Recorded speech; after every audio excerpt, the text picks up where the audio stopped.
Thanks. I have Ralph Osterhout on my immediate left here. He's the CEO of ODG, Osterhout Design Group, and he's helped design more than 2,000 products over time. And his company is making the R series of augmented reality glasses. And so I've categorized him as the hardware guy here on the panel.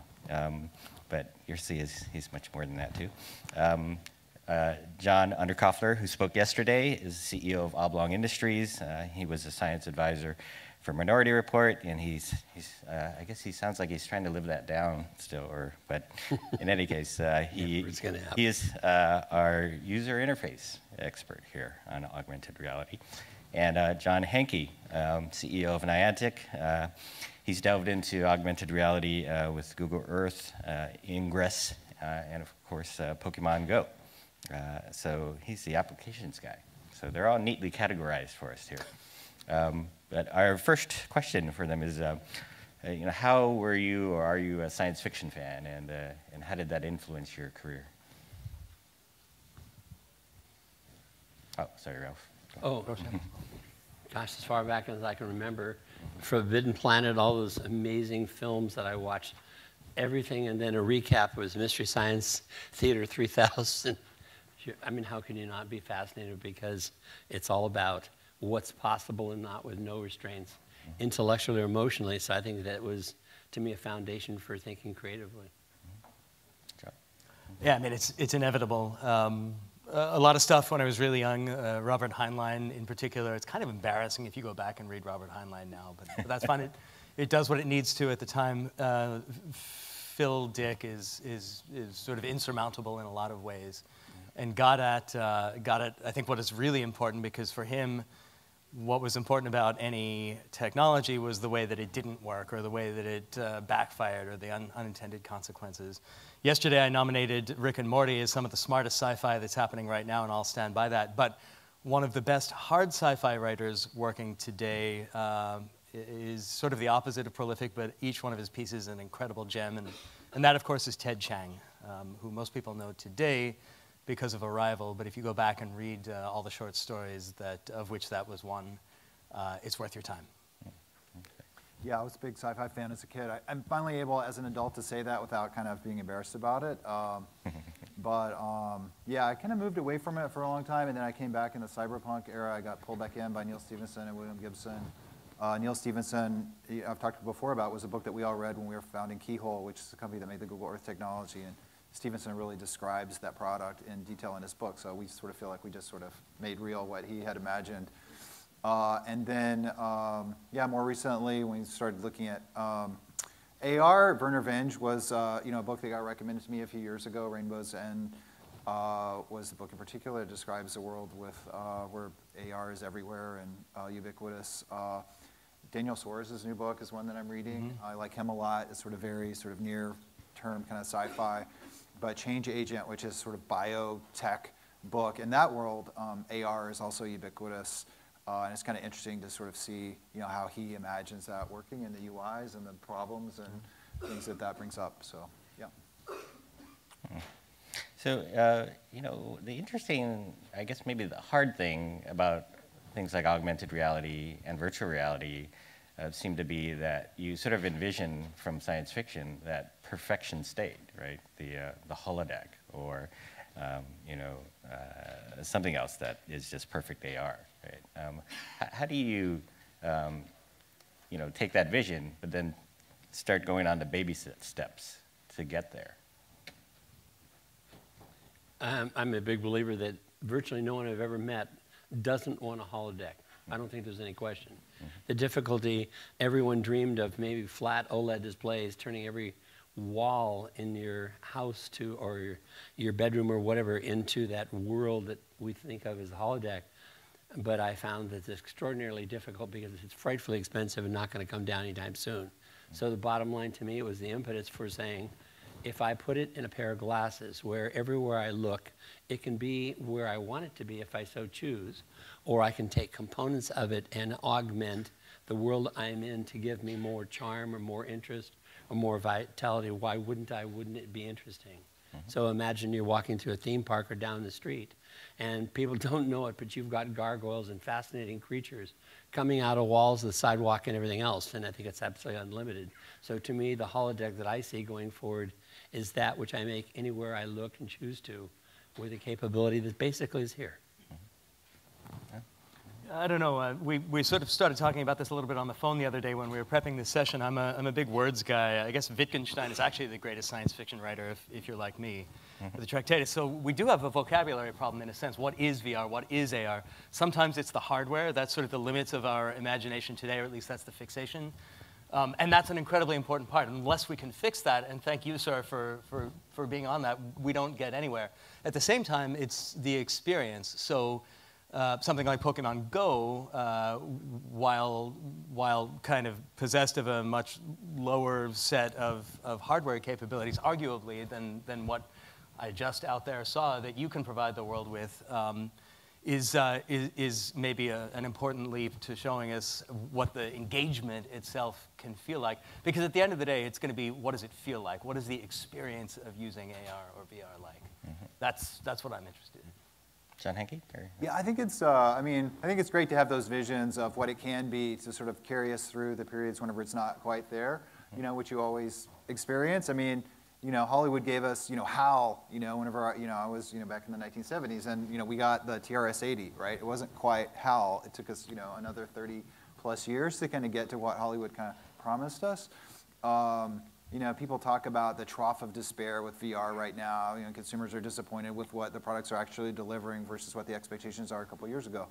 But it's gonna get better. It's gonna get there. Every significant new consumer electronics technology has sucked for the first 4 or 5 years on the market, and people are super excited, and then everybody's super negative, and then it's like, oh, it's a real thing, and now everybody has one. So VR is going to go through that. AR is, just at the very beginning of that. We had the first sort of mini wave of excitement over Google Glass, and then this huge whiplash of what a horrible idea. It's terrible. No one's ever going to want anything like that. And technology is going to mature. We were going to wear smart glasses on our face. I have no doubt about that. But yeah, sci-fi is good to sort of, that's the vision that we shoot for. We can hold that. We can keep the fire burning, in the teams and the community to really try to build the future that we want. So what's our job in the meantime, I guess, is the question. Like, what's our proper occupation? Well, it seems like while the we're waiting? nice thing about consumers is they compensate by just applying their imagination here, and they're Absolutely. Like, I kind of know this is really pixelated, but I'm thinking about the Matrix anyway, or something. So. I don't think it's about. We built Ingress as an AR game with essentially no real AR hardware. It's. Video games and entertainment have never been about the most, I don't know, maybe that's true right now with 3D graphics, but traditionally they have not been about having the most expensive piece of hardware behind them. If you look at Nintendo and all the success they had, they essentially took cheap commodity parts and made a consumer product out of it, and then that became something that lots and lots of people could afford and bought and used, and the games that create it were constrained by the limits of the platform, but were incredibly creative and fun, and things like Mario and Pokemon, still around 20 years later. So yeah, I don't know. I think that we're having a lot of fun at Niantic, like taking advantage of what's out there now in terms of smartphones and wearables, and experimenting with some of the new sort of cutting edge sort of AR stuff, and waiting for it to get here. But I think you can do a lot without the ultimate perfect piece of hardware, and you can learn a lot along the way as well. So Tim Sweeney yesterday said that he thinks it's maybe 3 years before we can really start building the metaverse and having pretty good AR glasses with 8K per eye, maybe. I don't know. It sounded a little optimistic, but what do you guys think of how soon some of this is really going to happen? Well, that assumes that the metaverse is constrained only by the hardware, right? It's kind of a weird thing to assert. Wouldn't someone have to design the metaverse? Wouldn't someone have to design a user interface for the metaverse? You saying my question is flawed, John? But, Never. You're an outside the box kind of guy, right? I would say one thing is when you talk about resolution and experience, it doesn't do you any good to have resolution that exceeds the ability to detect the human eye. The human eye has a certain resolution. You can put all the 17,000K per eye. It doesn't mean anything. You're not going to see it. So that's just ducky. When you go, look, I spent a little time in astronomy in my life. When you're out there, you may have incredibly powerful reflective telescopes that can see tens of thousands of light years away. The sheer fact of the matter is when you want to look at an image and present it to the human eye, you're limited by what the eye can see. So when you say 15 degrees in your fovea and you've got essentially just about 1 megapixel per degree, you can go nuts all you want. But if you can't see it, it's just kind of, how shall we say, spiritually playing with oneself. What it's important to do is give an image, if you will, to the eye, to each eye, that is essentially exceeds the limitation of what the eye can see. So it's so good, it's photorealistic to the eye. Now you do that and you don't have any problems of latency. And the nice thing about AR, you really don't have a lot of latency to deal with. The fact of the matter is, if you look at it and say, I can give this beautiful imagery, now I can put things on my environment. I can enhance the environment with information and imagery to make it profoundly more interesting. That's worthwhile. As an example, you talk about literature and words, which I really believe. You really read a beautifully written words and you say, all right, I want to imagine I'm in India, like you see and depicted in Slumdog Millionaire or whatever. And now you can imagine you can also put a character there that you find interesting, exploring one of the streets that's crowded and fascinating and alluring at the same time. You can enhance the experience that those words created in you in a way that's endearing and charming and maybe life-enhancing in its own way emotionally. I mean, I would say that, like, if Ralph could ship a pair of glasses today that do what his latest version of his glasses do for $200, where lots of people could afford them and, you know, there would be an install base there, I think game designers could make some incredible experiences with that. I don't think that we should fixate on, you know, waiting for, you know, the ultimate piece of hardware. It's really getting an install base and then working within those constraints. I'm sure many of you, you know, play tabletop games and, you know, like RPG games. Some of my most fulfilling game experiences as a kid were, you know, with just graph paper and dice. You know, it doesn't necessarily require the ultimate piece of hardware. So yeah, if you look back at the early days of 3D, whenever like Castle Wolfenstein came out, you know, it was horrible compared to what you could do on high-end silicon graphics machines. I mean, there was hardware out there that could do real hardware accelerated 3D. It just nobody had it. So, you know, the brilliance of, you know, what Carmack did was just make that run on the piece of hardware that everybody did have, and turns out that people thought that was pretty fun, you know, even though it wouldn't have won, you know, a SIGGRAPH award that year. So yeah, let's. So Johnny, and so back we are to design, right? Like for my money, Mario Kart, the original one, the N64 Mario Kart, is still the best tuned game ever. And to your point, you know, that was not the best, that was not even the best platform of the day, the most highly charged, the fastest CPU, the rest of it, the highest resolution, the highest fidelity. So I think in a way, you know, that we have everything we need today. Where's Tim Sweeney? Yeah, interesting. John, you had this vision of leveraging the power of the internet to make the world more fun, I guess. That's running through a lot of the things you've done. Yep.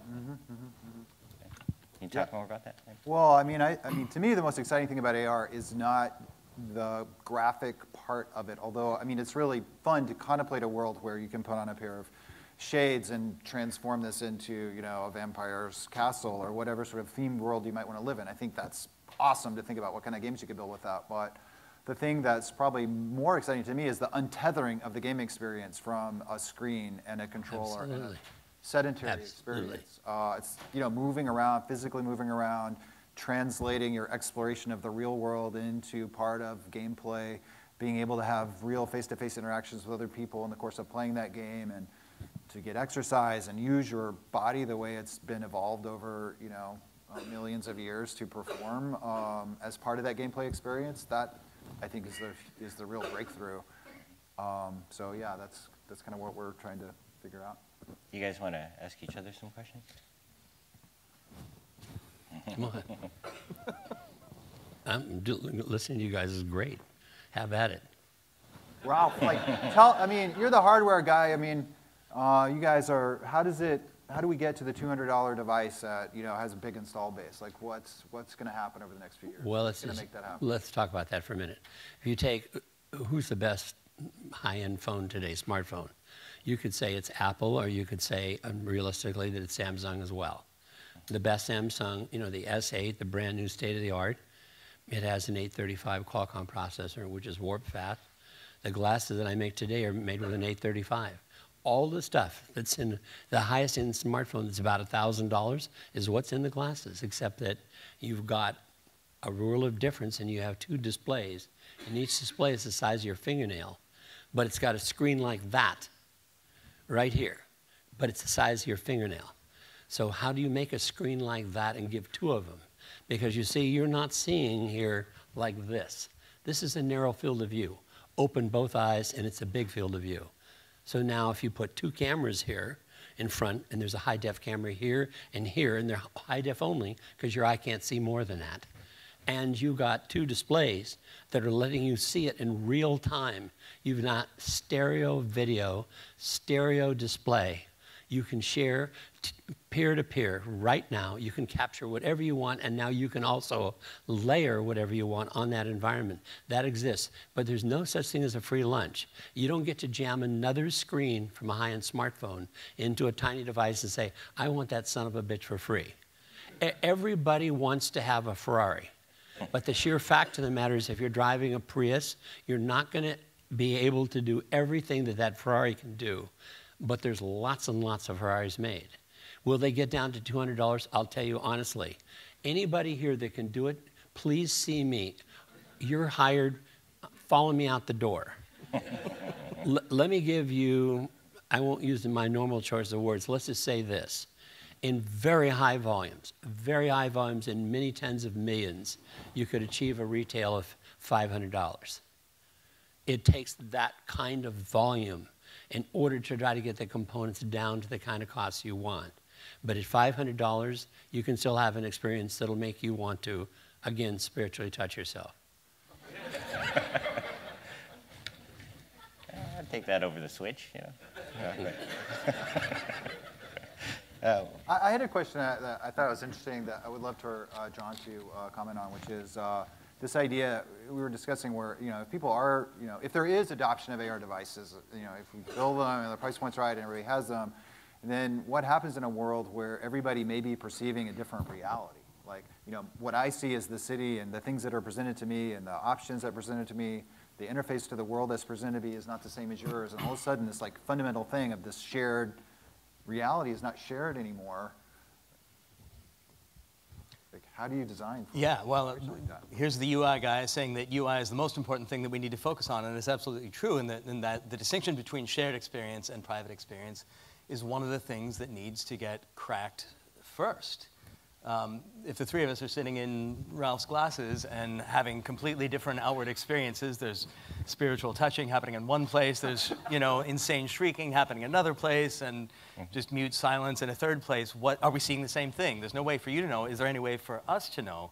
So what we need, I'm going to assert just straight off the bat, is a primitive graphical language that doesn't exist yet because it hasn't had to, but we need to invent it, that shows me some stuff that's private, shows me some stuff that's shared among a bunch of collaborators or co-gamers or whatever we are, and makes clear the distinction between those two things. One of the things that VR and AR takes away from us is a very inbuilt, very basic set of kind of cognitive processes that lets us know that when three of us are looking in the same direction, we're seeing the same thing. We don't have to worry about that. But this is opening a new world where we do have to worry about that, and it becomes a really exciting design problem. Should I be able to block myself from being identified by your glasses, I guess? Or? Yeah, that's an interesting question, actually. You want to not be seen? That's what facial hair is for, right? Yeah. Or a mask.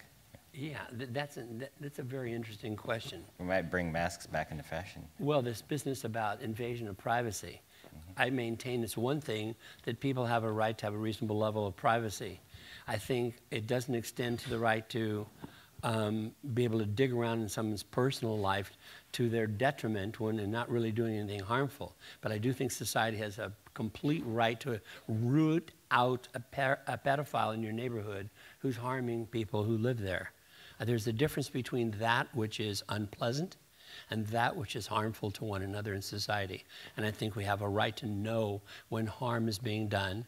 At the same time, we don't necessarily have a right to know the peculiarities of one's personal tastes. I think that kind of privacy belongs as it should be, unseen by others in the masses. That's one of the places where science fiction can really help, of course, right? Which Absolutely. is in sort of taking 2 or 3 steps ahead, and as Elliot said on stage just a minute ago, kind of trying to project the consequences, expected and unexpected, of technologies that are on the cusp. Mm-hmm. Somebody get writing, please. Yeah, I think it was a Gibson novel or a Stevenson novel where they're trying to do some operation in London, and of course there's security cameras everywhere, but they figured out that if you have a certain QR code on your clothing, that makes you invisible to the surveillance network. So I'd like to be in the business of selling that clothing, I think. We'd all probably like that. So what are some more sort of social impacts of AR that we'd like to have happen or like to get to? Well, I think there's an enormous burgeoning kind of legal opportunity around VR and AR. People are going to be falling downstairs. They're going to be walking into bus stops and all sorts of stuff, right? Mm-hmm. Mm-hmm. Personal injury, it's a whole new chapter. Yeah. Here's one to understand. This may shock you. If you talk about traffic fatalities in the United States, 15% of them are people who die with a cell phone in their hand. Mm-hmm. I'm looking at this, I'm not paying attention to what's around you, and I just got run over.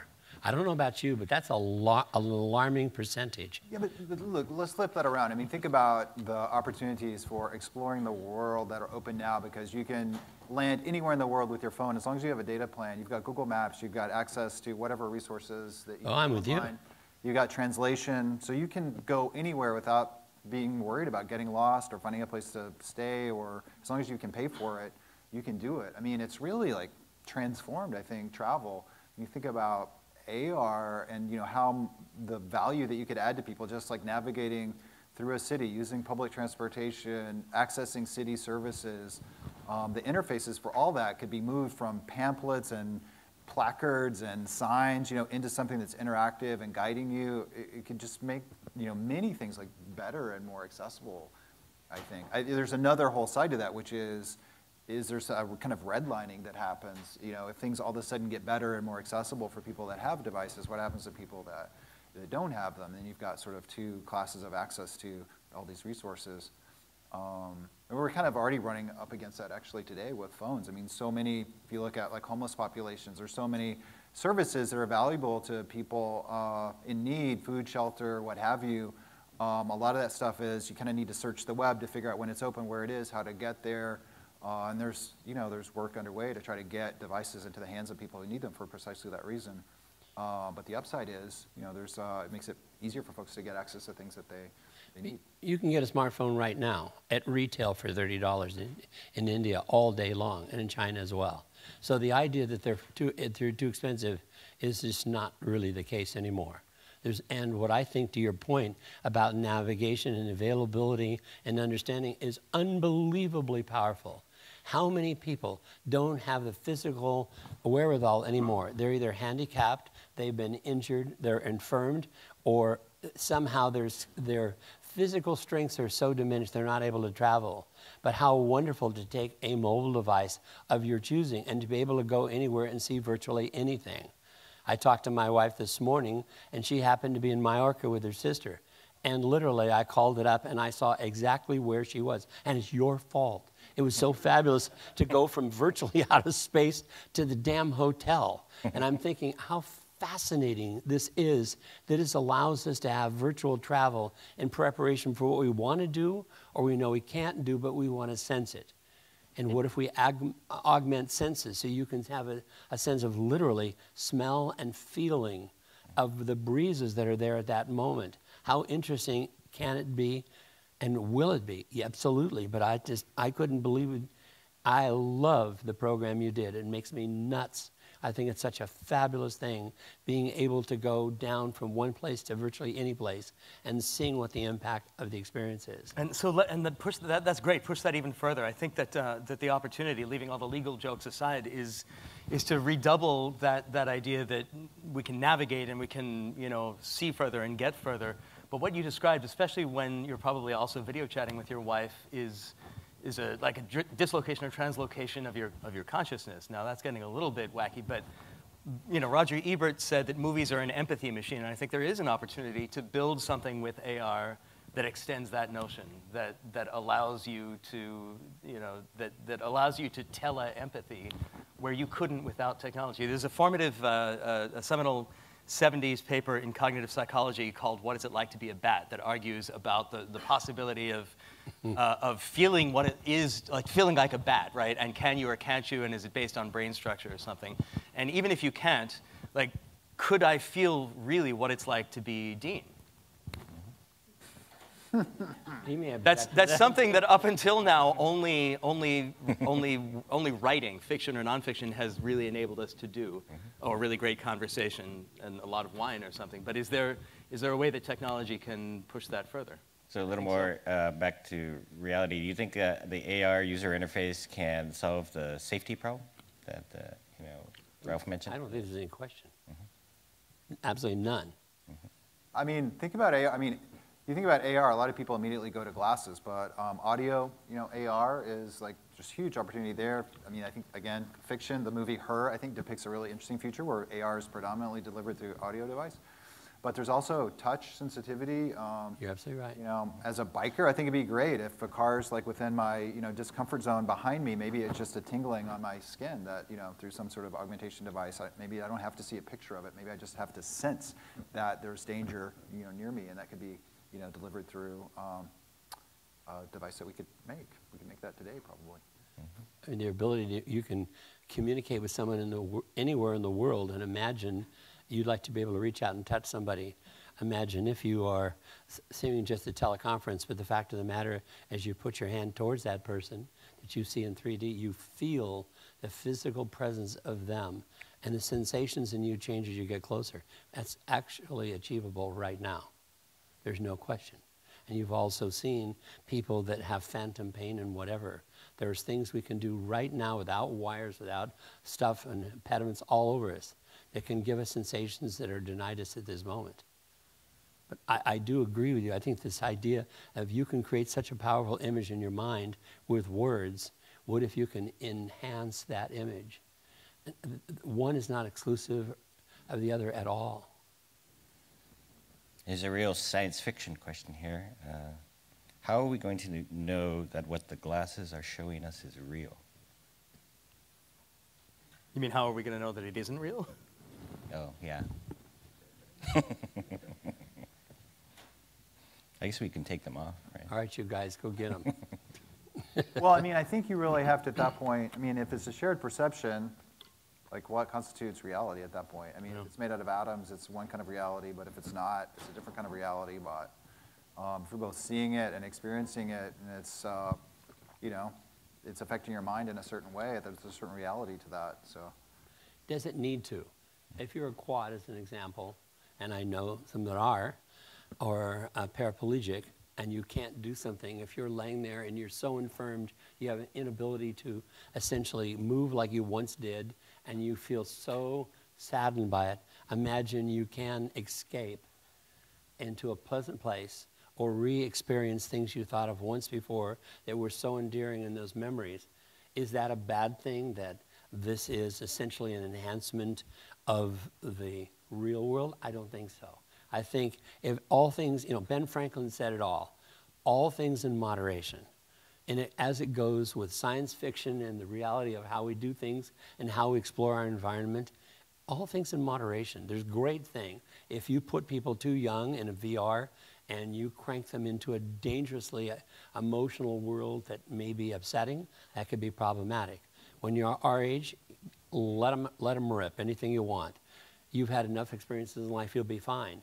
But I don't think we should say altering reality, a perception for a period of time, is not necessarily a bad thing at all. It's helped so many people who suffer from such terrible injuries and brain deficiencies that occurred to them in accident or organic thing that you've somehow been afflicted by. I don't think it's a bad thing to be able to escape into a world that maybe others can't necessarily see. Any last words from the other folks here? So what are you guys, what kind of UI are you guys building, John? Like what's going on in your shop? You guys are like mixing reality and like the virtual and the real, right? Yeah, well, I think that now there's been enough work all over the place that we can identify a spectrum, and it's got VR over here, right, where you blot out reality, you put the thing on your head. Here there's AR, where you've got some sense of the underlying reality, and you put information or graphical objects on top of it. And what we do is mostly what I would have to call RR, real reality, where the pixels are in the room with us, like this, and they have that property that we can all see them at the same time. So there isn't that problem of public versus private, or I see it, but you don't see it. But I think that the really exciting opportunity is to start building UIs that are valid, that work, that are legible across all three domains like that. And the place to start, again, is with collaboration, right? How can we, at the same time, in parallel, just the way the universe works today, without pixels and computation, affect this? And are we going to be reaching out and touching these things like Tom Cruise, or are you leaving that behind? Or is that part of the future? I think it'll be available to those who want it, but it won't be applicable to every situation. Okay. John, what's Pokemon Go 10 going to be like? What's that? I said, what's Pokemon Go 10 going to be like?